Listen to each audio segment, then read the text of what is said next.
I bought my parents a luxury car and paid off their debt. But at my mom's retirement party, she smiled and said, "We raised a fool who thinks he's important just because he pays our bills." So I stopped paying, and then I got 105 missed calls. Hey everyone, before we dive in, I have a quick favor to ask. If you enjoy content like this, please hit the subscribe button. It's free, supports the channel, and ensures you never miss out on amazing videos. Alright, let's get started. I'm the guy who always says yes. Can you help me out this month? Yes. Can you cover this bill? Yes. You wouldn't let your own parents struggle, right? Of course not. For years, I've been the financial backbone of my family. It started small, covering a few bills here and there, helping out when my parents needed a little extra. But before I knew it, I was paying for everything: the mortgage, the car payments, my mom's medical bills, even my dad's golf club membership. And it wasn't just money they took from me, it was everything I could offer. I'm a corporate lawyer, one of the best in my firm. I work 70-hour weeks negotiating multi-million-dollar contracts, making sure my clients never see the inside of a courtroom. I don't have a wife, no kids, no time for vacations, no time for anything really, except work. And my family took full advantage of that.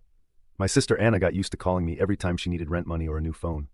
My cousin Mark, who ran a struggling construction company, had me handling his legal work for free: contract reviews, settlements, lawsuits. Even my parents relied on me for everything. I drafted their wills, negotiated a better deal on their insurance, and got my dad out of trouble after he crashed into someone's car. So when my mom was finally ready to retire, I made sure she wouldn't have to worry about anything. I paid off their house, cleared all their debt, even surprised them with a brand new luxury car, because my dad had always wanted one but could never afford it. I thought, just this once, maybe they'd be proud of me. Maybe I'd be more than just their personal ATM. I was wrong. The humiliation I wasn't supposed to hear. My mom's retirement party was huge, a high-end restaurant, live music, over 100 guests, family, friends, former colleagues. I handled everything: the food, the venue, even a slideshow of her career highlights. At some point during the night, I stepped outside to take a call from a client. When I returned, I heard my mother's voice coming from the hallway near the restrooms. I wasn't trying to eavesdrop. But then I heard my name. "Ethan actually thinks that just because he pays for everything, it makes him important." I froze. "Well, you did say he's so naive," my Aunt Linda laughed. My mom sighed dramatically. "Of course he is. We raised a fool who thinks he's important just because he pays our bills." Laughter, casual, effortless, like they were discussing the weather. "Well, at least he's useful," my dad chuckled. "He brings in the money and free legal work," my cousin Mark added. Not the worst fool to have in the family. I stood there, numb, a fool. That's all I was to them. Not a son, not a brother, not family, just some idiot willing to hand over his money and skills without question. And in that moment, something inside me snapped. The one thing they never expected. I walked back into the banquet hall, heart pounding, head spinning. The party was still in full swing, guests laughing, drinking, completely oblivious to the fact that everything had just changed. I headed straight for my table, pulled out my phone, and right there in front of everyone, I opened my banking app. "What are you doing?" Anna asked, frowning. I canceled every automatic payment tied to their accounts. Mortgage, utilities, car payments, insurance. Gone. "All done," I said, slipping my phone back into my pocket. "What do you mean all done?" my dad asked, setting down his drink. I exhaled slowly. "It means you're on your own now." My mother's smile vanished. "Ethan, stop being dramatic," she said, her voice sharp. "Dramatic?" I let out a short laugh. "No, this is long overdue. You think I'm naive for paying your bills? Fine, let's see how you like paying them yourselves." The room went silent. "Ethan, you can't be serious," Aunt Linda said, nervously chuckling. "Oh, I'm completely serious." I turned to Mark. "And by the way, if you need legal help, hire an attorney. I'm done." Mark clenched his jaw. "Are you really doing this over a joke?" "No," I said, calm and cold. "I'm doing this because I finally see you all for what you are." Anna scoffed. "Oh my God, grow up. You're acting like a child." "No, actually, I'm acting like a lawyer who just terminated a bad contract." And with that, I turned and walked out, and not one of them could stop me. The first 2 days were dead silent. Then the calls started. First it was my mom. "Ethan, you forgot to send the money for the electricity, dear. Can you fix that today?" Ignored. Then my dad. "Son, this is serious. If we don't pay the insurance." Ignored. Then Anna. "You're really punishing all of us over one stupid comment? Grow up." Ignored. By the end of the week, I had 37 missed calls. By the end of the month, the number had climbed to 105. And that's when the real chaos began. At first, I expected them to cool off, to maybe reflect. I was wrong. The silence didn't last long. After the 105 missed calls, they changed tactics. It started with guilt-tripping messages. "Mom, Ethan, we're your family. Families don't do this to each other." "Dad, your mother is so stressed she can't sleep. Do you even care?" Anna, "Wow, so you're just going to abandon us like we're strangers?" I didn't respond. Then came the passive-aggressive posts on social media. Anna wrote, "Some people only do things for others so they can hold it over their heads later. Real love is unconditional." I laughed when I saw it. Unconditional? I had been paying her bills for years, never asking for anything, but now that I stopped, I was the villain. Then they got desperate. "Mom, Ethan, the electricity was shut off today. We don't have power. How could you do this?" That one almost got me. Almost. Then I remembered I had been paying the bill for years, and every time I asked if they needed help budgeting, my mom would brush it off. Oh, don't worry about that, sweetheart. We'll figure it out. Well, time to figure it out. The unannounced visit. A week later, they showed up at my office. I was in the middle of reviewing a case when my assistant buzzed in. Ethan, your family is here. They don't have an appointment, but they're insisting it's urgent. I sighed, rubbing my temples. I should have expected this. Send them to the conference room. I closed my laptop and walked in to find Mom, Dad, and Anna sitting there, looking pissed. Ethan, Mom started. This has gone on long enough. You made your point. Now let's be reasonable and fix this. Fix what? I asked, leaning against the table. The bills, she snapped. We're behind on everything. The mortgage, the car, the insurance. Not my problem, I said simply. Not your. My dad shook his head. Son, you can't just cut us off like this. We're family. Oh, I can, and I did. Anna crossed her arms. So what? You just expect us to struggle? You mean like I struggled? Working 70-hour weeks to pay for everything while you all sat back and laughed at me? I shot back. She scoffed. It was just a joke, Ethan. You're blowing this way out of proportion. I leaned forward, resting my hands on the table. Let me be crystal clear. You laughed at me, you mocked me, you used me, and when I finally stood up for myself, suddenly I'm the bad guy? No, that's not how this works. Mom put on her sympathetic voice. Sweetheart, we never meant to hurt you. We just assumed you enjoyed helping us. Enjoyed? I let out a bitter laugh. Did I ever get a choice? Silence. Exactly. I said, Dad tried a new approach. All right, Ethan, let's make a deal. Maybe you don't have to cover everything anymore, but just help out with the big things. The house, the car, the insurance. That's fair, right? I smiled. For a brief second, I saw relief flash across their faces. Then I said, I'll pay for everything again if you sign a contract stating you'll pay me back every cent, with interest. The relief vanished. Ethan, don't be ridiculous, Mom snapped. Oh, I'm very serious. I pulled out a blank legal contract from my bag. Since you all love using me for my legal skills, let's make this official. Anna gaped at me. You expect us to pay you back? Yes. You never asked for money back before, she protested. And you never appreciated it before, I shot back. Dad slammed his hand on the table. You're acting like a complete stranger. I stared at him, unfazed. You made it clear that the only reason you put up with me was because I paid for everything. So now let's see if you still want me around without my wallet. Silence. Mom looked at the contract, then at me. You're serious. Dead serious. She pushed back her chair and stood up. Fine, keep your money, but don't expect us to come crawling back when you realize you need your family. I won't, I said. Anna stormed out first. Then my dad. Then my mom. I sat back in the chair, exhaled and smiled. For the first time in years, I felt free. The final blow. A month passed. The missed calls slowed down. The guilt-tripping messages faded. Then one afternoon, I got a text from Anna. Anna, we're selling the house. Mom and Dad can't afford it without your help. I stared at the message for a long moment. Then I typed back, not my problem. Good luck. And for the first time in my life, I hit send without feeling a shred of guilt. After my family stormed out of my office, I expected them to finally back off. I was wrong. First, they tried the emotional route. Aunt Linda sent me a long text about the importance of family and how I was turning my back on the people who raised me. My dad left a voicemail, his voice heavy with disappointment. I thought I raised a better man than this, Ethan. You're letting us all down. Anna, she just sent a single text. You're pathetic. I ignored all of them. Then they escalated. One evening, my phone buzzed with an unknown number. Against my better judgment, I answered. Ethan, hey, it's Tom. Tom, my parents' neighbor, a guy I'd known for years but never kept in close contact with. Hey Tom, what's up? Listen, buddy, I ran into your folks the other day. They're in pretty bad shape, man. Your mom's been crying nonstop. Your dad looks like he's lost 10 pounds. They're struggling, Ethan. I clenched my jaw. And? They need you, man. I know there's been some drama, but they're your family. You really gonna let them lose their house? There it was. The guilt trip. Through a third party. Did they tell you why they're in this mess? I asked. Well, Tom hesitated. Did they tell you that I paid for everything for years? That I covered their mortgage, their debts, their cars? Silence. No. I didn't think so, I said coldly. Tom, I respect you, but don't call me again about this. It's not my problem anymore. I hung up. The setup. A week later, I got a call from my firm's HR department. Ethan, we need to talk. There's been a situation. My stomach tightened. What kind of situation? A woman claiming to be your mother called us this morning. She was very distressed. She said you had a mental breakdown and that she's worried about your well-being. I blinked. She what? She asked if we could check in on you. She even hinted that maybe your workload was too much and you needed some time off.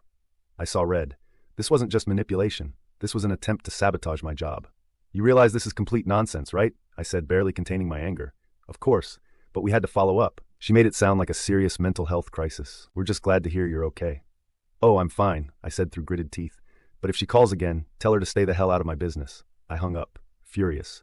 They were escalating, and I had a feeling this wasn't their final move, the final scam. It came 2 weeks later. I was at work when I received an urgent voicemail from Anna. Ethan, please, I know you hate us right now, but I need your help. It's about Dad. He's in trouble. Big trouble. Big trouble. please, just call me back. I didn't trust it, but a small part of me, the part that still cared, made me call her back. She picked up immediately. Ethan. Her voice was shaky, like she'd been crying. What's going on? Dad, he got involved in something bad. He borrowed money from the wrong people. Loan sharks. They're threatening to take the house. I pinched the bridge of my nose. Anna, cut the crap. I'm serious. He didn't tell us until it was too late. They came to the house, Ethan. They said if we don't pay back $50,000 by the end of the month, they'll take legal action. My blood ran cold. Not because I believed her, but because I knew this was a scam. See, as a lawyer, I know how real loan sharks operate. They don't send legal notices. They don't threaten lawsuits. They use fists, not lawyers. And $50,000? That was exactly the amount I used to send my parents annually to cover all their bills. It was too perfect. Put Dad on the phone, I said. He's, not home right now, she said quickly. Anna, I want to hear it from him. I can't. He's too stressed to talk. That confirmed it. Nice try, I said coldly, but you're a terrible liar. Ethan, I swear this is real. Oh, really? What's the name of the lender? It's First Capital Lending? I laughed. That's a real bank, Anna, not a loan shark. Silence. You just made that up, didn't you? I said. Don't bother. This is the sloppiest scam I've ever seen. At least put some effort into it next time. Ethan, please. Good luck paying that debt without me. And I hung up. The last straw. That was it. The final straw. I blocked their numbers. I changed my email. I even told my law firm's receptionist not to accept any calls from my family. And for the first time in my life, I felt free. A week later, I got one final message from my mother. We're selling the house. Hope you're happy. I stared at the text for a long moment. Then I typed back, I am, and I never looked back. Cutting them off should have been the end of it. But people like my family, they don't just give up. At first, there was silence. No texts, no calls. It had been weeks since the loan shark scam, and I figured they had finally realized I wasn't coming back. Then I got a call from Uncle Ray. I hesitated before answering. He wasn't someone I spoke to often, just a distant relative who lived in another state. Ethan, hey, it's Ray. Hey, Uncle Ray, what's up? Look, I hate to get involved in family business, but your mom called me. She's saying you abandoned them. I rolled my eyes. Did she also tell you I paid for everything for years? She may have left that part out. Figures. Ethan, I don't want to take sides, but they're really struggling. I mean, they're losing the house. Your dad's a mess. Anna's barely keeping things together. That's not my problem anymore, Ray, he sighed. I get it, kid. I really do. But, you know, family is family. I clenched my jaw. Is that what she told you? That I just abandoned them out of nowhere? Silence. Ray, let me save you some time. I paid off their debts. I covered their mortgage. I even bought them a luxury car. And do you know what I got in return? What? They laughed at me behind my back, called me a fool, said the only reason they put up with me was because I paid for everything. Another silence. Then Ray cleared his throat. Yeah, she definitely left that part out. So no, Ray, I'm not paying another cent. Fair enough, kid. I won't bother you again. Click. One by one, they were losing allies. The real fallout began. 2 months passed. Their house officially foreclosed. The luxury car repossessed. Dad's business folding. They were finally feeling real consequences. Then, out of nowhere, I got an email from an unknown sender with the subject line, "Are you sure you want to do this to your own mother?"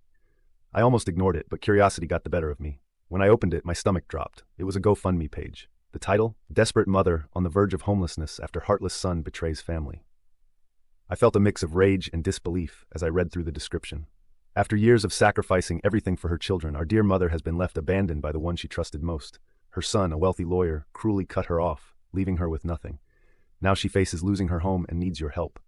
Attached to the post were old family pictures, ones where I looked happy, where I looked like the beloved son. They were now weaponizing those images for pity money. At the bottom, $12,450 raised out of a $50,000 goal. I clenched my fists. They were actually scamming strangers now. And worst of all, it was working.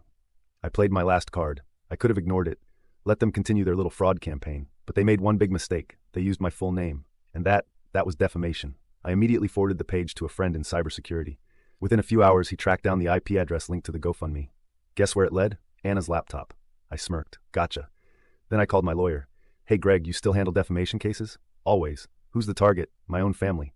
I sent him everything. The GoFundMe link, screenshots, proof of where the money was going. Because surprise, surprise, it wasn't going to Mom. Anna had withdrawn almost $10,000 already. Greg whistled. Heck, Ethan, this is low, even for family. Yeah, well, they started this. I'm just finishing it. Want to send a cease and desist first or go straight to legal action? I thought about it. Then I said, no mercy. The final collapse. Within 48 hours, the GoFundMe was shut down. All the money, frozen. Anna called me screaming. You had no right. Oh, I had every right, I said calmly. It's called fraud, Anna. We were just trying to survive. No, you were trying to steal from innocent people, and now you're facing real legal consequences. She was silent. Oh, and by the way, I also notified GoFundMe's fraud department, so enjoy explaining yourself to them. Click. A week later, I heard through Uncle Ray that Anna had to pay back the donors. My parents, still drowning in debt. Their last lifeline, gone. A month later, I received one last voicemail from my mom. Her voice was hollow, like she had finally run out of excuses. Ethan, I know you hate us, but we're your family. I don't know what to do anymore. Please just talk to me. I sat there, listening, then I deleted it. For the first time in my life, I owed them nothing, and I never looked back. It's been 6 months since I cut them off. 6 months since I stopped paying their bills.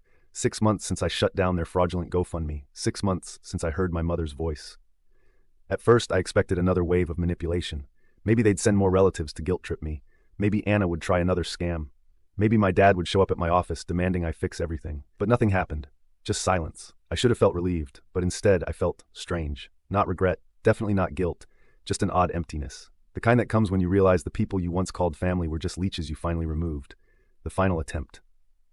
One evening, I got home late from work, tossing my briefcase onto the counter. My phone buzzed, a number I didn't recognize. I hesitated. Then, against my better judgment, I picked up. Hello? A woman's voice came through, shaky. Not my mother. Ethan, it's me, Kelly. I blinked. Kelly, Jacob's wife. She was married to my cousin, and while we'd never been particularly close, she had always been quiet, observant, the only one in the family who didn't treat me like a wallet. Kelly, I said cautiously, what's going on? I don't know if I should be calling, but I thought you should know. Your parents moved in with Anna.